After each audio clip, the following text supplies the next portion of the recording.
I invoke my Fifth Amendment right to silence. Ms. Maxwell, did you at any time play any role in Jeffrey Epstein's activities involving the recruitment, grooming, or trafficking of young women or girls? I invoke my Fifth Amendment right to silence. Yep, that's pretty much what happened yesterday when Ghislaine Maxwell chose to stay very tight-lipped in front of a congressional committee investigating Jeffrey Epstein. The question is why? For the convicted sex trafficker who already said so much to the Department of Justice last summer, is she hiding something, or is she doing something far more strategic? Especially now that members of Congress can review unredacted Epstein files and are making quite the wave over what they're finding. Oh, and this on top of a new revelation that the president may have spoken to the police about Epstein. So much to get to. Welcome to The story of Jeffrey Epstein is not just a criminal case, it is a symbol of how power, wealth, and secrecy can intertwine in ways that shake public trust across the globe. What unfolded was more than a scandal. It became a worldwide reckoning that forced governments, institutions, and elite circles to confront uncomfortable truths about influence, access, and accountability. For years, his world appeared polished on the surface: exclusive properties, high-profile acquaintances, elite gatherings. Beneath that surface, however, prosecutors later alleged a pattern of exploitation and abuse that spanned years. The contrast between public prestige and private Fifth, and refused to answer any questions. This obviously is very disappointing. We had many questions to ask about the crimes she and Epstein committed, as well as questions about potential co-conspirators. We sincerely want to get to the truth to the American people and justice for the survivors. That's what this investigation is about. Yeah, as covered in that C-SPAN clip, you have Representative James Comer explaining how Ghislaine Maxwell, you know, the woman who was convicted of sex trafficking minors to deceased financier Jeffrey Epstein, and she was sentenced to 20 years in prison. She chose to plead the Fifth when asked and questioned during a sworn deposition in front of the House Oversight and Government Reform Committee. They had been investigating Jeffrey Epstein, meaning invoking her right against self-incrimination. Now, she was being deposed over video while she's currently housed at a prison camp in Texas. This was through a subpoena to provide testimony. And look, while it is her right to do this, why? Why did she not provide information about what she knows? Well, let's hear directly from her. Ms. Maxwell, were you a close friend and confidant of Jeffrey Epstein? I would like to answer your question, but on the advice of counsel, I respectfully decline to answer this question and any related questions. My habeas petition is pending in the Southern District of New York. I therefore invoke my right to silence under the Fifth Amendment to the U.S. Constitution. Let the record reflect that Ms. Maxwell has invoked the Fifth Amendment against self-incrimination. Ms. Maxwell, please be very clear. Are you declining to answer the question put to you solely on the ground that you believe the answer will incriminate you? I invoke my Fifth Amendment right to silence. Ms. Maxwell, did you at any time play any role in Jeffrey Epstein's activities involving the recruitment, grooming, or trafficking of young women or girls? I invoke my Fifth Amendment right to silence. Let the record reflect that Ms. Maxwell has invoked the Fifth Amendment against self-incrimination. Ms. Maxwell, please be very clear. Are you declining to answer the question put to you solely on the ground that you believe the answer will incriminate you? I invoke my Fifth Amendment right to silence. Ms. Maxwell, have you ever coerced, directed, or otherwise instructed any young woman or girl to provide sexual favors to Mr. Epstein or any other individual? I invoke my Fifth Amendment right to silence. Let the record reflect that Ms. Maxwell has invoked the Fifth Amendment against self-incrimination. Ms. Maxwell, please be very clear. Are you declining to answer the question put to you solely on the ground that you believe the answer will incriminate you? I invoke my Fifth Amendment right to silence. Ms. Maxwell, can you please provide us with all the names of other additional co-conspirators to the crimes perpetuated by you and Jeffrey Epstein? I invoke my Fifth Amendment right to silence. And it pretty much went like that. Now, on one hand, as she said, her attorneys may have told her, look, don't say anything right now because any admission or denial could affect your pending habeas corpus petition being heard. That's a very special kind of legal filing. It's requesting a new trial or having her conviction or sentence thrown out. Slightly different than an appeal. As I mentioned on a previous sidebar, she basically argued that she discovered new evidence, including what her attorney said were the existence of secret settlements with 25 men that she claims were hidden from her and her team, and if she knew about it, maybe she would have called these people. Criminality is what made the revelation so shocking. The architecture of influence. At the center of this shadowy world was access, private jets, private islands, private meetings behind closed doors. Influence often thrives in environments shielded from scrutiny, and this case exposed how such environments can enable misconduct to continue unchecked. The financier cultivated relationships with prominent figures across politics, academia, business, and entertainment. Social proximity to power created an aura of legitimacy. Invitations to exclusive events blurred the line between professional networking and personal endorsement. When allegations intensified, those same associations became sources of intense scrutiny. Photographs and flight logs circulated globally. Archived footage resurfaced. Public statements were dissected line by line. The very networks that once elevated status now amplified suspicion. Legal battles and systemic failures.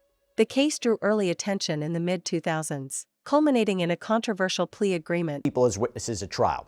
Now, her attorney actually requested that her testimony in front of this committee be delayed until the habeas petition was resolved. Actually, listen to what her attorney, David Marcus, said yesterday in a prepared opening statement that was obtained by Politico. Here's a portion. If this committee and the American public truly want to hear the unfiltered truth about what happened, there is a straightforward path. Ms. Maxwell is prepared to speak fully and honestly if granted clemency by President Trump. And clemency could be, a commutation of her sentence. It could be a pardon, a reprieve of some kind. You're basically relaxing the punishment or the conviction in some way. So she looks like she wants to get out of prison. Quote, only she can provide the complete account. Some may not like what they hear, but the truth matters. For example, both President Trump and President Clinton are innocent of any wrongdoing. Ms. Maxwell alone can explain why, and the public is entitled to hear that explanation. By the way, he had previously written in a letter to the committee on January 21st, quote, she welcomes the opportunity to share the truth and to dispel the many misconceptions and misstatements that have plagued this case from the beginning. And you had House Oversight Chair Representative Comer indicating outside in the hallway that after listening to the survivors, he doesn't believe she should be granted immunity nor clemency because she is a very bad person. But Comer also said, this isn't done yet. They have more people scheduled to testify, including the Clintons. Take a look at this clip from C-SPAN. We can confirm we have 5 more depositions in the book scheduled for the Epstein investigation. On February 18th, Lex Wexner, who is a financial client of Epstein and I believe the former CEO of Victoria's Secret. February 26th, we have former Secretary of State Hillary Clinton. February 27th, former President Bill Clinton. March 11th, Richard Kahn, Epstein's accountant, and March 19th, Darren Endike, Epstein's lawyer. So we will continue to move forward and try to get answers for the American people. And remember, even if Maxwell were to be granted protection, can she even be believed? Is she going to say whatever she needs to say? Remember, she was awfully chatty back in July of last year when she spoke with Deputy Attorney General Todd Blanche in a 2-day interview. So this is what we could imagine she would testify to if she was granted some sort of clemency from the president. Let's play part of that exchange from last summer. Do you have recollection of you ever recruiting a masseuse from Mar-a-Lago Spa to go give a private massage to Mr. Epstein? I've never recruited a masseuse from Mar-a-Lago for that, as far as I remember. I can't ever recollect doing that. Do you remember specific names of individuals who did send letters or who did contribute? It's been so long. I want to tell you that I don't remember. Did you ever observe President Trump receive a massage? Never. Do you know whether, for example, President Clinton ever received a massage? I don't believe he did. Always an issue of her credibility, especially considering she was brought up on a perjury charge back in the day for allegedly lying during a 2016 deposition. Okay, you couple all of that with what happened yesterday. So the day of her testimony was the same day that members of Congress could go to the DOJ, the Department of Justice, and look at the unredacted Epstein files. This has been a bipartisan effort, okay? You have Representatives Thomas Massie, Ro Khanna, two different sides of the aisle. They claimed that after reviewing the files, it was clear that men are being protected here. Massie said, quote, "What I saw that bothered me were the names of at least 6 men that have been redacted." That many critics later described as unusually lenient. That agreement became a flashpoint. It raised questions about whether wealth and influence had shaped legal outcomes. Years later, renewed investigative reporting reignited public interest. Additional survivors came forward. Federal charges followed. The global spotlight intensified. Then came a development that shocked the world. The financier was found dead in a federal detention facility while awaiting trial. Official findings ruled it a suicide, but the circumstances fueled widespread skepticism and conspiracy theories. The absence of a public trial meant that many anticipated revelations would never unfold in court. The ripple effect across institutions. The fallout extended far beyond one individual. Associates distanced themselves. Institutions returned donations. Universities launched internal reviews. Corporate boards reassessed connections. The case became a catalyst for examining how organizations vet donors and partners. It also accelerated broader cultural that are likely incriminated by their inclusion in these files. It took some digging to find them. I would like to give the DOJ a chance to say they made a mistake and over-redacted and let them unredact those men's names. That would probably be the best way to do it. And according to CNN, the DOJ, seemingly under this bipartisan pressure, did unredact some names. But I will tell you, you even saw this back and forth between Deputy Attorney General Todd Blanche and Massie, all on X yesterday. So Massie, for example, posted, "This is well-known retired CEO. DOJ should unredact this. Why did they redact it?" And then you had Deputy AG Todd Blanche respond, "The document you cite has numerous victim names. We have just unredacted Les Wexner's name from this document, but his name already appears in the files thousands of times. DOJ is hiding nothing." How about this one? At Representative Ro Khanna and I just spent 2 hours at DOJ viewing the mostly unredacted Epstein files. 4 of the 18 redacted names on this document are men born before 1970. DOJ needs to explain why they are redacted unless they were just randoms in a lineup. And then you had Todd Blanche responding, "The document you cite has numerous victim names. We have just unredacted all non-victim names from this document. The DOJ is committed to transparency." Now, to add context here, okay, so the DOJ was permitted to do the following under the Epstein Files Transparency Act, right? The law that compelled the DOJ to turn over all of the Epstein files in their possession. So it says the Attorney General may withhold or redact the segregable portions of records that, quote, contain personally identifiable information of victims, depict or contain child sexual abuse materials, would jeopardize an active federal investigation or ongoing prosecution, provided that such withholding is narrowly tailored and temporary, depict or contain images of death, physical abuse, or injury of any person, or contain information specifically authorized under criteria established by an executive order to be kept secret in the interest of national defense or foreign policy. But I want you to listen, for example, to what Jamie Raskin said yesterday in this C-SPAN clip. For example, Mr. Wexner, his name was redacted from a government document. And I couldn't understand the logic of that. He was not a victim, and his name has appeared other places. Now, the Department of Justice has not sent forth its so-called privilege log, so it's not explained yet why there might be certain redactions that have been made. I saw one document which was an email that was sent by Jeffrey Epstein to Ghislaine Maxwell, which was the forward of an email that he had received from some of his lawyers, giving an account of a conversation between Epstein lawyers and Trump lawyers and others about what had taken place during that 2009 period. It was during the period of the 2009 investigation. And Epstein's lawyers synopsized and quoted Trump as saying that that Jeffrey Epstein was not a member of his club at Mar-a-Lago, but he was a guest at Mar-a-Lago, and he had never been asked to leave. And that was redacted for some indeterminate, inscrutable reason. I know it seems to be at odds with some things that President Trump has been saying recently about how he had kicked Jeffrey Epstein out of his club or asked him to leave. And you heard the name before, but Les Wexner is the retail guru behind conversations tied to the accountability of powerful men. In the wake of global movements demanding justice for survivors of abuse, this case became a defining example of systemic blind spots. Survivors at the center. Lost in the spectacle at times were the survivors whose testimonies formed the backbone of the prosecution. Their accounts detailed recruitment tactics, manipulation, and coercion. Without their persistence, much of the truth might never have surfaced.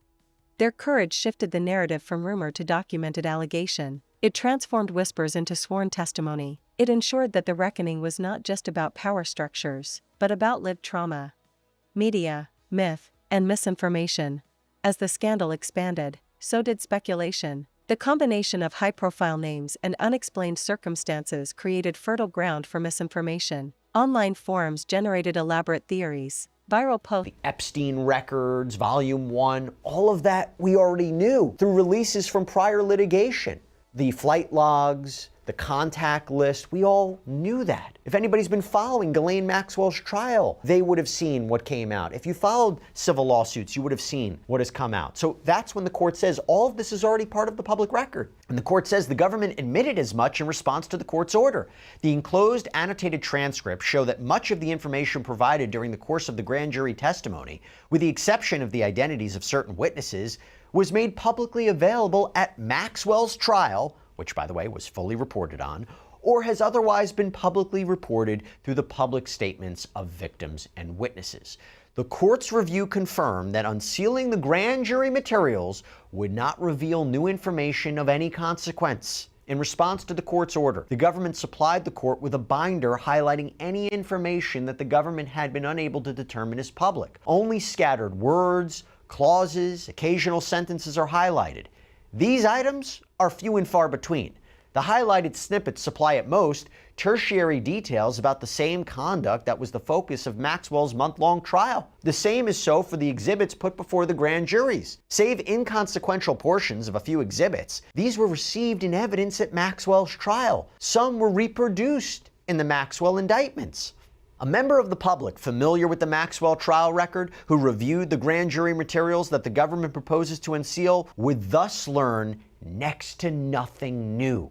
The materials do not identify any person other than Epstein and Maxwell as having had sexual contact with a minor. They do not discuss or identify any client of Epstein's or Maxwell's. They do not reveal any heretofore unknown means or methods of Epstein's or Maxwell's crimes. They do not reveal new venues at which their crimes occurred. They do not reveal new sources of their wealth. They do not explore the circumstances of Epstein's death. They do not reveal the path of the government's investigation. In other words, everything the public's looking for, this ain't it. This isn't going to be it. Remember, Ghislaine Maxwell was prosecuted for sex trafficking minors over a 10-year period to solely Jeffrey Epstein. That's what that criminal case was about. So what we're saying is none of this should be surprising. This is standard for a grand jury, and this is standard for a case like this. And the judge said, yeah, the trial consisted of testimony of victims, law enforcement photos, items collected from Epstein's homes, flight logs, address book, but again, all public record, all reported on. The one colorable argument under that doctrine for unsealing in this case, in fact, is that doing so would expose as disingenuous the government's public explanations for moving to unseal. A member of the public, appreciating that the Maxwell grand jury materials do not contribute anything to public knowledge, might conclude that the government's motion for their unsealing was aimed not at transparency, but at diversion. Aimed not at full disclosure, but at the illusion of such. This court gave careful consideration to unsealing the Maxwell grand jury materials on a similar rationale, but with the government having now conceded that the information it proposes to release is redundant of the public record, that this information was made publicly available at Maxwell's trial or has otherwise been publicly reported, the public interest in testing the government's bona fides does not require the extraordinary step of unsealing grand jury records. Without any need to review the grand jury materials, the public can evaluate for itself the government's asserted basis for making this motion. So in other words, we don't have to unseal anything. The fact that the government just admitted there's nothing new, you conclude what you want about why the government had moved to unseal these materials. And then the court goes through a number of factors to deter blurred fact and fiction. In an age of algorithm-driven amplification, sensational claims often traveled faster than verified reporting. This dynamic complicated public understanding and deepened polarization. At the same time, investigative journalists continued digging. Document releases, court filings, and depositions added clarity, even as they revealed the vastness of the network surrounding the case. A global reckoning. The impact reached far beyond one country. Headlines appeared across Europe, Asia, and Latin America. Lawmakers cited the case while proposing reforms. Advocacy groups used it to demand stronger protections for minors and more transparency in plea negotiations. The scandal also prompted discussions about how elite ecosystems operate internationally. Private finance, philanthropy, and political influence often intersect across borders. This case illuminated how those intersections can obscure accountability. Lessons that linger. Years later, the shadow remains. The properties have changed hands. Court cases against associates have concluded or continue to unfold. Determine if unsealing is warranted. Number one, identity of the party seeking disclosure. So normally the government's position is given great weight. However, here the motion apparently wasn't filed by the DOJ trial team, but by the Deputy Attorney General alone in what they call as a hasty and irregular manner, without supporting materials or victim notification. So this factor, according to the court, favors disclosure, but was given limited weight due to procedural irregularities and a lack of compelling need. Two, opposition from Ghislaine Maxwell, right? She's the defendant, opposes unsealing because she has an ongoing appeal, and that's important. This is where the court acknowledged her objection, assigned it limited weight because she hasn't seen the materials. She may be unaware if they're duplicative of trial evidence, but remember, she has an ongoing appeal. She's trying to get the Supreme Court to hear her case. She doesn't want to have anything come out that could jeopardize that. If her convictions are thrown out and she gets a new trial with a new jury, she doesn't want any of this to affect that jury. It's an interesting factor.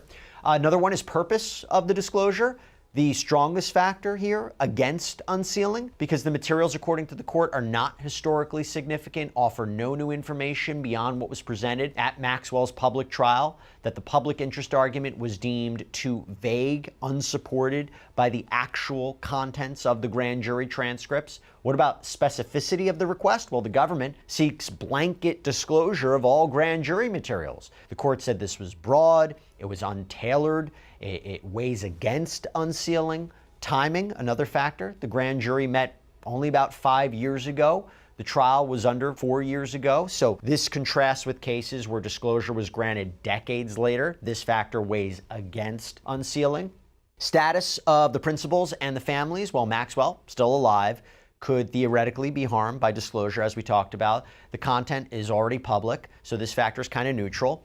Extent of prior disclosure. Most of the grand jury material has already been made public during the trial, so this factor supports unsealing, but the court balanced it against systemic concerns. Living witnesses, the law enforcement agents who testified are alive, but their identities could be redacted. This factor is neutral. Need for secrecy, the proposed redactions would protect privacy. This factor is neutral. Victims' perspectives, well, victims largely support disclosure, provided identities are protected. However, the court notes that their support seems based on the mistaken belief that the materials contain new information. This factor would slightly favor unsealing, but there's reservations there. And then, of course, the systemic interest in grand jury secrecy. The court emphasized the importance of maintaining grand jury secrecy for future proceedings. You don't want to set a dangerous precedent that disclosing these materials would do that. It expands what we mean by special circumstances, that exception. So this factor weighs heavily against unsealing. And in the end, the judge denied the motion to unseal. And of course, it becomes a question, is this a good thing or a bad thing for the Trump administration, right? The president has been accused of downplaying the significance of the Epstein materials, not revealing that there's more there. And there's, of course, what's happening with President Trump suing the Wall Street Journal, reporting that he sent a bawdy, controversial birthday letter to Epstein in 2003. He adamantly denies that. So here's the question. Can they just say, we tried to release certain things, the judge wouldn't allow us to do so? That might be an argument. And now you talk about what happens now. Well, NBC is reporting that a similar DOJ request to unseal records in the case against Epstein is pending before another judge. I can't imagine, I'm sure there's a possibility, but I can't imagine there would be a disagreement here. I think this is an incredibly compelling argument, and I wonder if the other court would ultimately agree. But you also But the questions about systemic protection and institutional complicity linger. What safeguards failed? Who looked the other way? How can systems prevent similar abuses from taking root again? These questions continue to echo because the case represents more than individual wrongdoing. It represents structural vulnerability, the risk that concentrated power can shield predatory behavior. The enduring symbol. The name has become shorthand for elite impunity in public discourse. It appears in political debates, cultural commentary, and social media trends. Each resurfacing document reopens old wounds and reignites scrutiny. Yet the true reckoning lies not in trending topics but in reform, transparency in plea agreements, stronger whistleblower protections, rigorous institutional oversight, survivor-centered justice processes.